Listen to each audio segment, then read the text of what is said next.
Listen carefully, because sometimes the most dangerous conversations are the ones you never hear. Last night, while you were busy living your life, someone may have been talking about you behind closed doors. Not because you did something wrong, but because something about you has changed. Your silence, your distance, the way you stopped explaining yourself, the way you stopped chasing people who once had your attention. And now they're wondering what happened to you. They remember the version of you who reacted, the version who defended every decision, the version who needed to be understood. But that person is becoming harder to find. You started moving differently, speaking less, watching more, and suddenly people who thought they had you figured out don't know what to think anymore. That's what makes people uncomfortable. Not your anger, not your success, your unpredictability. Because when you stop announcing your plans, people are forced to watch your actions. When you stop arguing, they lose access to your emotions. When you stop seeking approval, their opinions become powerless. And somewhere in those quiet conversations, your name starts carrying a different weight. Maybe they called it arrogance. Maybe they called it distance. Maybe they told themselves you had changed for the worse. But deep down, they noticed something else. You no longer need them to validate who you are. And that realization can make people uncomfortable when they were used to having a place in your mind. So if you've been feeling like something has shifted around you, pay attention. Not to the rumors, not to the whispers, but to the behavior. The sudden silence. The strange reactions. The people who watch without speaking. The ones who suddenly seem interested in what you're doing after spending so much time pretending they didn't care. Because sometimes the warning isn't spoken directly to you. Sometimes the warning is simply the moment you realize that people are paying attention to a version of you they can no longer control. They noticed you changed. Not because you announced it. Not because you made some dramatic speech about becoming a different person. You didn't need to. The strangest changes are the ones nobody sees happening. One day, people realize you don't react the way you used to. You don't explain yourself the way you used to, and you don't seem desperate to be understood anymore. And that makes them uncomfortable, because they were familiar with the old version of you. They knew what made you angry. They knew what made you insecure. They knew exactly which buttons to press when they wanted your attention. But suddenly, those buttons don't work anymore. That's the part nobody likes to admit. People don't always miss you when you change. Sometimes they miss the access they had to the old you. They miss the version who answered immediately, defended every decision, apologized even when you weren't wrong, and stayed available long after everyone else had walked away. They got comfortable with knowing how you would react. Then you became quieter. You started thinking before speaking. You stopped giving people the satisfaction of seeing you lose control. And suddenly, their little map of your personality became useless. You didn't become cold, you became selective. There's a difference. You still care, but you don't hand your emotions to everybody anymore. You still listen, but you don't believe every story you're told. You still respect people, but you no longer confuse respect with obedience. And that's where the confusion begins. Someone looks at you and thinks, what's wrong with them? Nothing is wrong. That's the problem. You're simply no longer playing the role they assigned to you. Maybe they noticed you don't argue anymore. Before, somebody could say one sentence and pull you into a 30-minute explanation. Now you hear it, look at them, and keep moving. Not because you're afraid. Not because you have nothing to say. Because you've finally realized that not every accusation deserves a defense. Some conversations are traps disguised as questions. Some arguments are designed to steal your peace, not discover the truth. And when you stop walking into those traps, people start calling your silence suspicious. Let them. There is something almost funny about watching people become confused when they can no longer predict you. They expect the old reaction. They prepare themselves for the old argument. They throw the same little comment, the same subtle insult, the same carefully disguised criticism, waiting for you to explode. And then, nothing. You just look at them. Maybe you smile. Maybe you continue what you were doing. And suddenly they're left standing there with a weapon that doesn't work anymore. That's when they start talking. They start wondering who influenced you, Who changed you? What happened? Why you're different? Why you're quieter? Why you don't chase conversations anymore? Why you don't seek approval? Why you seem comfortable walking away? And because people hate an empty space, they fill it with stories. They create explanations because they can't accept the simplest one. You grew tired of being the person everyone could manipulate with attention. You learned something expensive. Attention is currency, and for years you may have spent it everywhere. On people who didn't deserve it, on arguments that didn't matter, on proving yourself to people who had already decided what they wanted to believe. You gave away pieces of your mind every time you reacted instantly. Every time someone provoked you, and you gave them exactly what they wanted. Every time you allowed somebody else's opinion to control your mood. Then one day you stopped paying, and suddenly people noticed. That's why your transformation doesn't need an announcement. Real change has a strange way of making noise without making a sound. Your habits change. Your priorities change. Your circle gets smaller. Your standards get higher. Your conversations become shorter because you're no longer interested in explaining your entire existence to strangers, friends, relatives, coworkers, or anyone else who thinks they deserve a detailed report about your life. And the people who benefited from your old behavior feel that difference first. They may never tell you directly. They might make jokes about it. They might say you're acting different. They might accuse you of thinking you're better than everyone. They might casually mention how you used to be fun. Funny, isn't it? Sometimes, you've changed is just another way of saying, I don't know how to use you anymore. But don't rush to prove them wrong. Don't rush to prove them right either. Just keep watching. Because the strongest response isn't always a sentence. Sometimes it's consistency. You don't need to convince anyone that you've matured. Your discipline will show it. You don't need to announce that you've become stronger. Your restraint will show it. You don't need to tell people that you're building something different. Your results will eventually make the explanation unnecessary. And maybe that's what they noticed last night. Not some mysterious version of you. Not some impossible transformation. Just a person who finally stopped giving everyone unlimited access to their thoughts, emotions, time, and attention. A person who realized that privacy isn't loneliness, silence isn't weakness, and walking away isn't defeat. A person who finally understood that when you stop reacting to everything around you, you become much harder to disturb, much harder to manipulate, and much harder to pull backward into the person you fought so hard to leave behind. Your silence revealed more than your words ever could, and that's the part people weren't prepared for. You used to explain yourself. You used to answer every question, defend every decision, correct every misunderstanding, and make sure everyone knew your side of the story. You thought being understood was important. Maybe you thought if you explained yourself clearly enough, people would finally see your intentions. Then you discovered something almost amusing. People don't always misunderstand you because you failed to explain yourself. Sometimes they misunderstand you because they already decided what they wanted to believe, so you stopped explaining.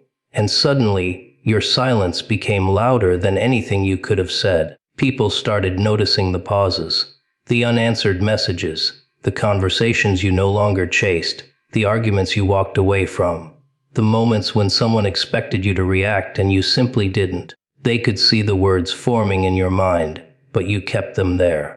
Not because you were weak, because you finally understood that having something to say doesn't mean you owe everyone the privilege of hearing it. That's a dangerous lesson to learn.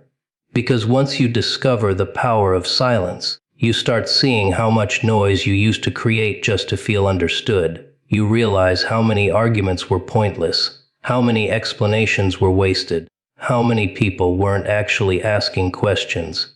They were looking for information they could later use against you. You begin to recognize the difference between someone who wants to understand you and someone who simply wants access to you.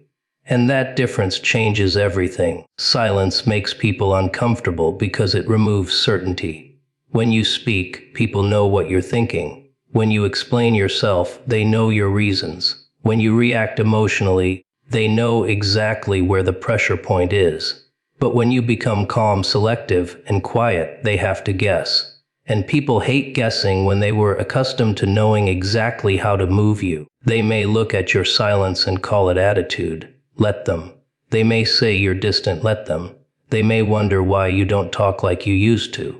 Let them wonder. You don't have to turn every misunderstanding into a courtroom where you're the defendant trying to prove your innocence. Sometimes the healthiest thing you can do is allow people to hold an opinion you don't agree with. That's freedom. Because the moment you realize you don't need to control everybody's perception of you, you become much harder to control. Think about how much energy you lose trying to convince people you're a good person. Someone misunderstands you, and you rush to explain. Someone criticizes you, and you immediately defend yourself. Someone talks about you, and suddenly you're trying to investigate who said what, why they said it, and how you can fix their opinion. That's exhausting. And for what? So somebody can update their version of you for 5 minutes before finding something else to judge. No, let them talk. Your life isn't a public debate. Your silence doesn't mean you have nothing to say. Sometimes it means you've finally learned the value of what you say. Words are cheap when they're thrown everywhere. But when you become selective, every sentence carries more weight. You stop talking to impress. You stop talking to defend your ego. You stop talking because you're afraid of being forgotten. You speak when there's something worth saying, and you remain quiet when the conversation is simply designed to pull you into chaos. That's when people begin to notice something strange about you. You become difficult to provoke. They might test you. A sarcastic comment here, a subtle insult there, a little reminder of your past, a question designed to make you insecure. They wait for the old version of you to appear, but that version doesn't come. Instead, you look at the situation differently. You see the bait before you bite it. You understand that some people don't want a conversation. They want a reaction. And you stop giving them one. There is almost a dark humor in it. The person who once needed to have the last word now doesn't care if the conversation ends with their silence. The person who once needed everyone to understand them now sleeps peacefully knowing someone misunderstood them. The person who once chased closure now realizes that sometimes closure is simply deciding you won't participate anymore. Your silence starts becoming a boundary, not a punishment, not a manipulation, a boundary. You're telling the world, without saying a word, that access to your emotions is no longer automatic. You don't owe immediate reactions. You don't owe endless explanations. You don't owe everybody a front row seat to your private thoughts. And once people understand that, some will respect you more, some will disappear, and some will become strangely interested in getting your attention again. They aren't necessarily disturbed by who you are becoming. They're disturbed because they can no longer reach the version of you they used to control with a little attention, a little criticism, or a little approval. That's the part nobody says out loud. People get comfortable when they know how to get a reaction from you. They learn what makes you angry, what makes you insecure, what makes you explain yourself, and what makes you chase them. Then one day, you stop playing along. You don't announce it. You don't send a message. You simply stop giving them the reaction they were accustomed to receiving. And suddenly, they notice. Your attention used to be easy to obtain. Somebody could send a message and you would answer immediately. Somebody could make a careless comment and you would spend hours thinking about it. Somebody could disappear and you would wonder what you did wrong. Someone could give you a little praise and suddenly their opinion mattered more than your own. You were giving pieces of your mind away without realizing how valuable they were.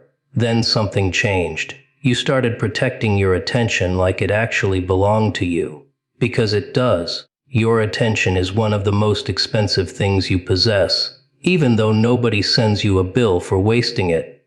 Every minute you spend worrying about someone is a minute you cannot spend building yourself. Every hour you spend arguing with someone is an hour removed from your goals. Every night you spend wondering what somebody thinks about you is a night you could have spent becoming someone whose opinion of themselves is enough. And once you understand that, the game becomes almost ridiculous. Someone tries to provoke you, and you don't react. Someone expects you to chase them, and you don't. Someone suddenly becomes cold, waiting for you to ask what's wrong, and you simply continue with your day. They may interpret it however they want. But underneath the surface, they realize something has changed. Their ability to occupy your mind has weakened. That's what they feel, not your anger, not your hatred, the absence of your attention.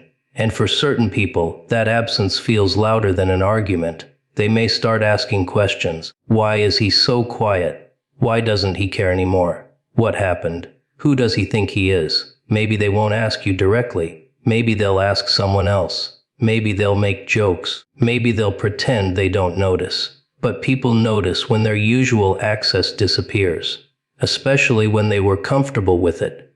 You don't have to hate anyone to stop giving them access. That's an important distinction. You can wish someone well and still refuse to let them occupy your head. You can forgive someone and still keep your distance. You can care about someone and still understand that constant access to your emotions isn't the same thing as love. Sometimes the strongest boundary doesn't look like a locked door. It looks like indifference. Not the fake kind. Not the childish, I don't care performance people put on while secretly checking every 5 minutes to see who reacted. Real indifference is quieter. You don't need them to notice your silence. You don't need them to wonder where you went. You don't need to post something mysterious hoping they'll see it. You simply redirect your attention toward your own life. That's when the shift becomes real. You're no longer performing your growth for an audience. You're living it. And people who were accustomed to being part of your emotional world suddenly find themselves outside of it. They may not even know exactly when it happened. There wasn't necessarily one dramatic moment. It could have been 100 tiny moments. Every time you chose peace over an argument. Every time you put your phone down instead of sending another message. Every time you focused on your work instead of somebody else's opinion. Every time you kept a plan private instead of announcing it to everyone. Little by little you stopped feeding the noise, and noise without attention has nowhere to go. That's why you should be careful about who you give your attention to. Some people don't want your presence, they want your reaction. They don't want to see you happy, they want to know they can still affect you. They don't need to be close to you, they just need to know they still have a button they can press. But what happens when the button stops working? They press it again. Nothing. Again. Nothing.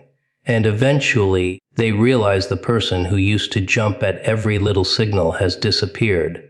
You didn't disappear. You just stopped being available for nonsense. That's a completely different thing. Your attention belongs to your future. Your peace belongs to your mind. Your energy belongs to the things you're building. And if someone becomes angry because they can no longer waste those resources, that's not proof that you've become cruel. It may simply be proof that you finally learned the difference between being available and being accessible, between being kind and being controllable, between caring about people and allowing them to live rent-free inside your head. They expected you to react, because that was the version of you they understood. Say something sharp and you would answer. Push the right button and you would defend yourself. Question your choices and you would start explaining every little detail. They knew how to pull you into conversations you never needed to have. They knew how to turn a small comment into a long argument. They knew that if they applied enough pressure, eventually you would reveal exactly what was happening inside your head. Then something changed. You stopped giving them the performance they were waiting for. Now you observe, and observation is a strange thing. It looks like weakness to people who only understand noise. They see you sitting quietly and assume you have nothing to say. They see you walking away and assume you lost. They see you refusing to argue and think you've been defeated. But sometimes silence isn't surrender. Sometimes silence is what happens when you finally understand the game you're being invited to play. You started noticing patterns. The person who only calls when they need something. The person who becomes friendly when you succeed but disappears when you're struggling. The person who constantly asks personal questions but never shares anything about themselves. The person who insults you and then laughs, saying they're only joking. The person who creates chaos and then watches to see who reacts first. You began seeing these things without immediately confronting them, and that changed the way you moved. Before, you might have exposed every inconsistency. You might have said, "I know what you're doing." You might have demanded an explanation. You might have tried to make them admit what they really meant. Now you simply collect information, not in some dramatic, paranoid way.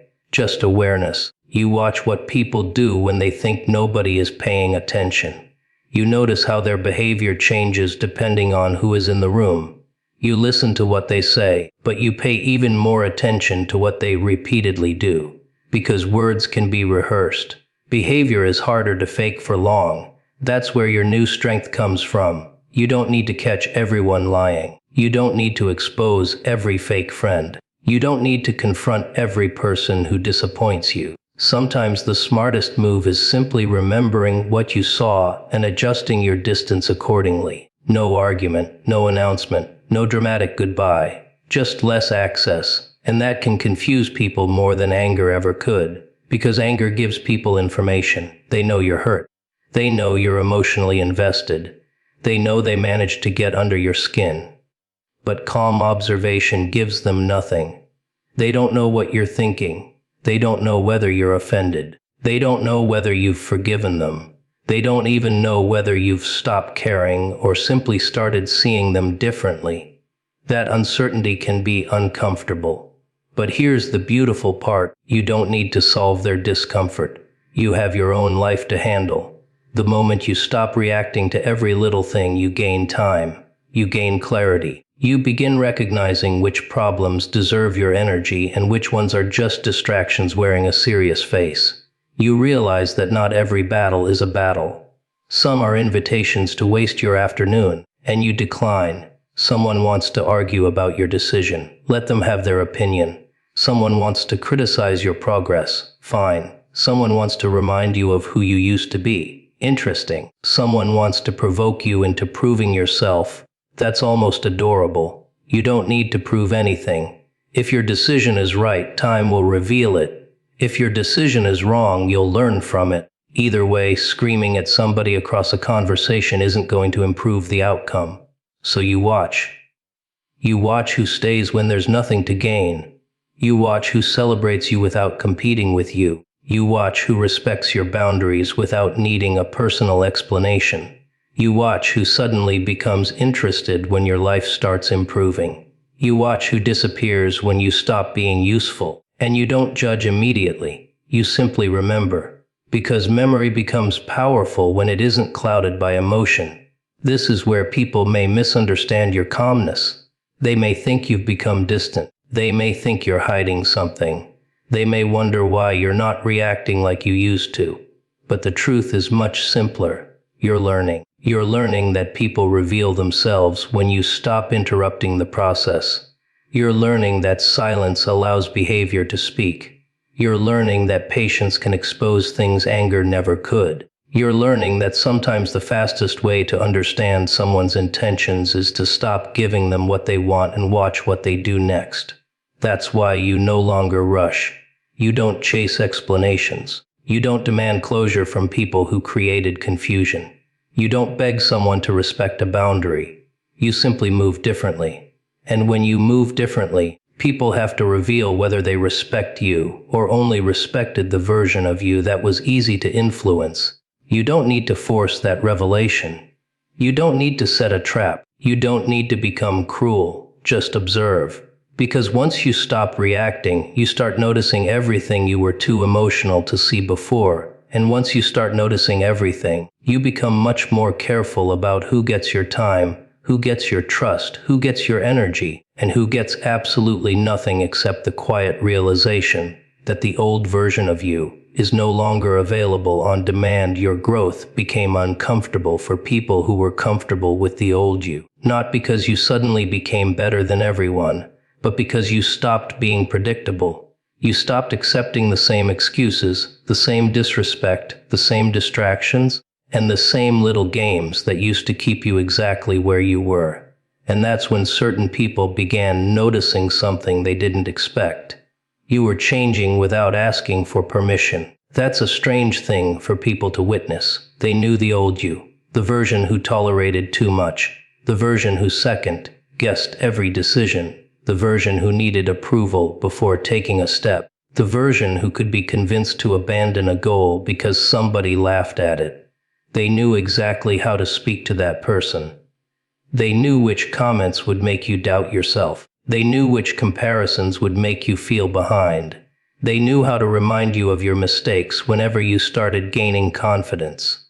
Then you started becoming difficult to discourage. You didn't suddenly become fearless. You simply stopped allowing fear to make every decision for you.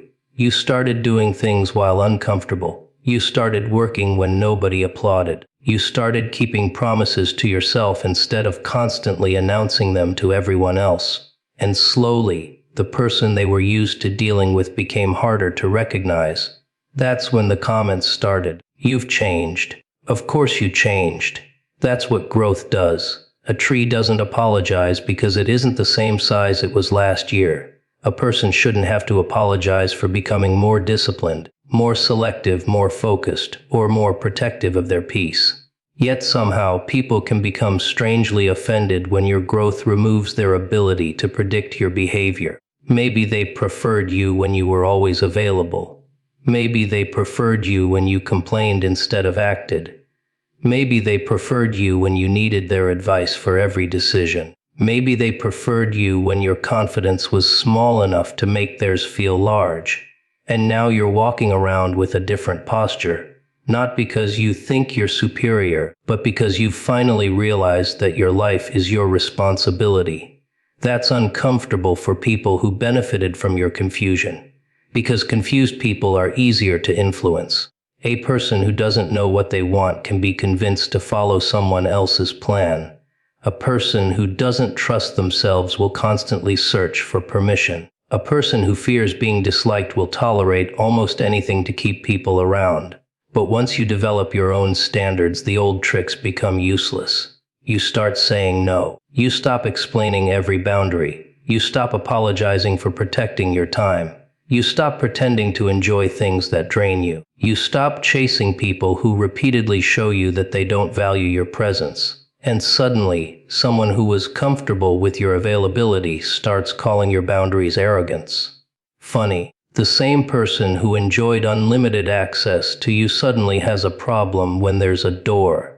But don't confuse their discomfort with proof that you're doing something wrong. Sometimes your growth will inconvenience people. That's not cruelty. That's mathematics. If you used to give everyone 10 hours of your attention, and now you give 8 hours to your goals, somebody is going to notice the missing 2. If you used to spend every evening in pointless conversations, and now you spend those evenings learning, training, building, or resting, someone will complain that you're distant.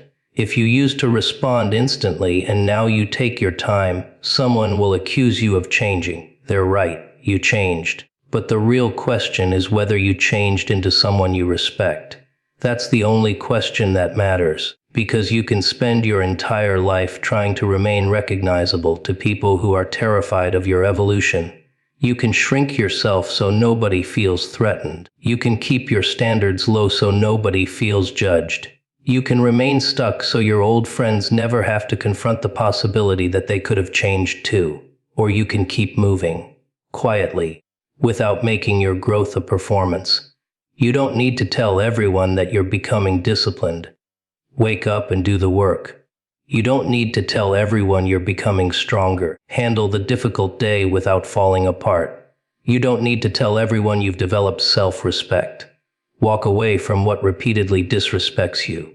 Let behavior become your announcement. That's when your transformation becomes difficult to argue with. People can debate your words.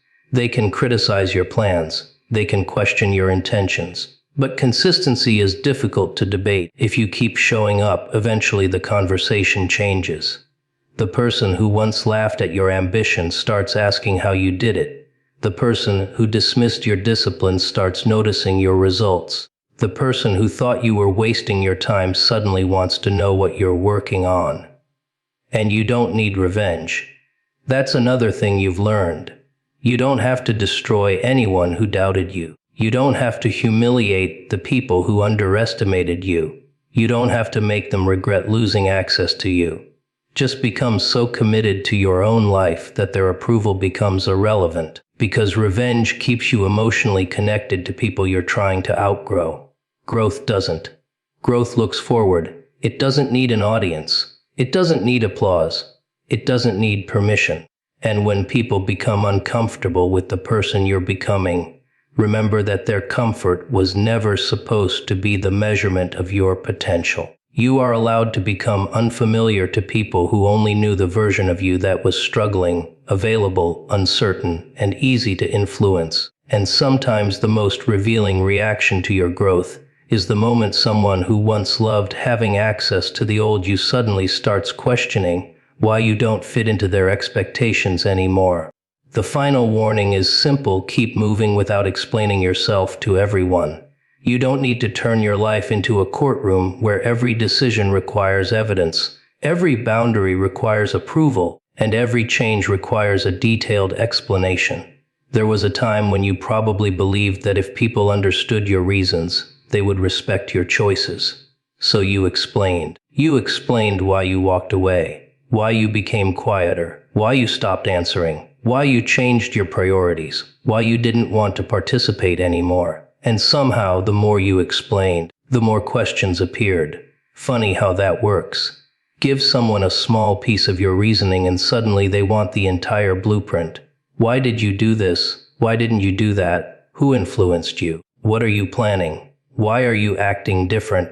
Why don't you talk anymore? Why are you keeping things private? It's almost like some people don't want an explanation. They want access. They want enough information to understand where your mind is going so they can decide whether they approve of it.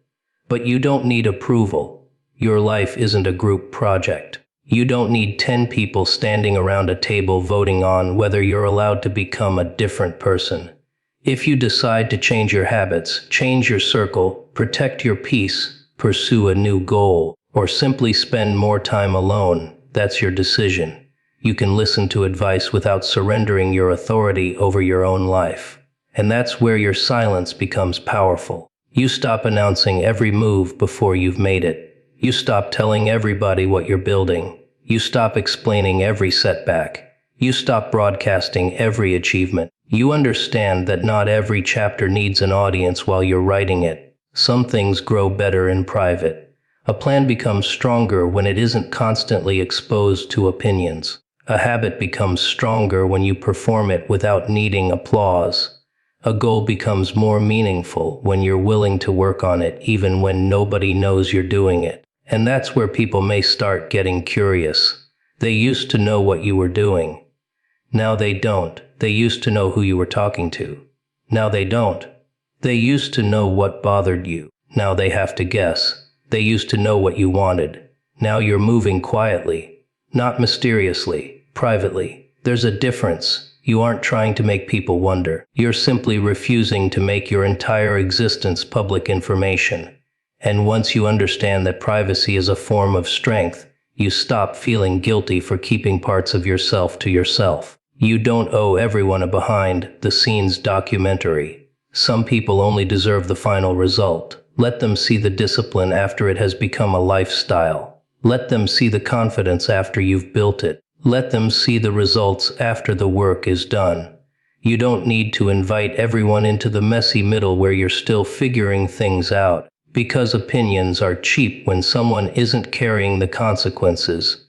It's easy for someone to tell you what you should do when they don't have to live with the result. It's easy for someone to criticize a decision they didn't have to make. It's easy for someone to tell you to stay when they don't understand what staying costs you. That's why you have to learn how to listen without surrendering. Take useful advice, ignore unnecessary noise, and keep moving. People will always have theories about your life. Some will think you're making a mistake. Some will think you're becoming arrogant. Some will think you've lost your mind. Some will suddenly become experts on your character because you stopped doing what they expected. Let them have their theories. You don't have to correct everyone. If someone believes you're failing, keep working. If someone believes you've changed, keep growing. If someone thinks you're too quiet, keep your peace.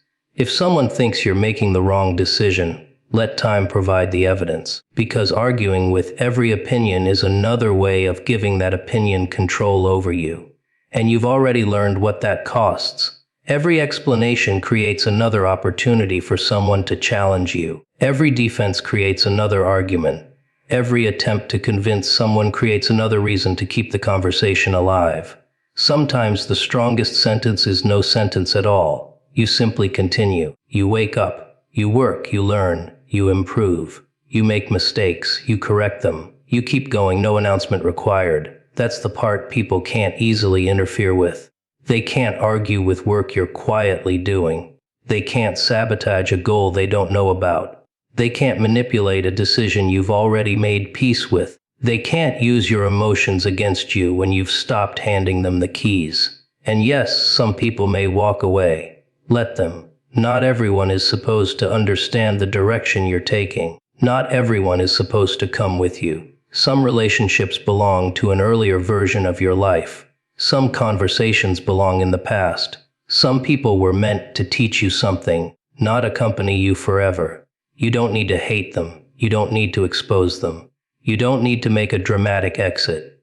Just keep moving. There is something almost unsettling about a person who no longer needs to explain themselves. They can criticize you and you don't rush to respond.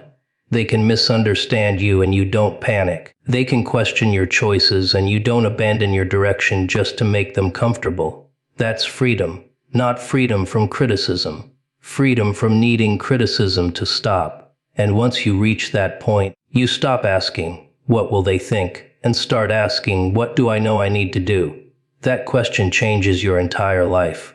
Because the moment you stop living for reactions, you finally have enough energy to build something real. And the people who once expected an explanation for every move are left watching you continue forward with nothing but your actions, your discipline, your silence, and a direction you no longer feel obligated to explain to anyone who only became interested after you stopped asking for their permission.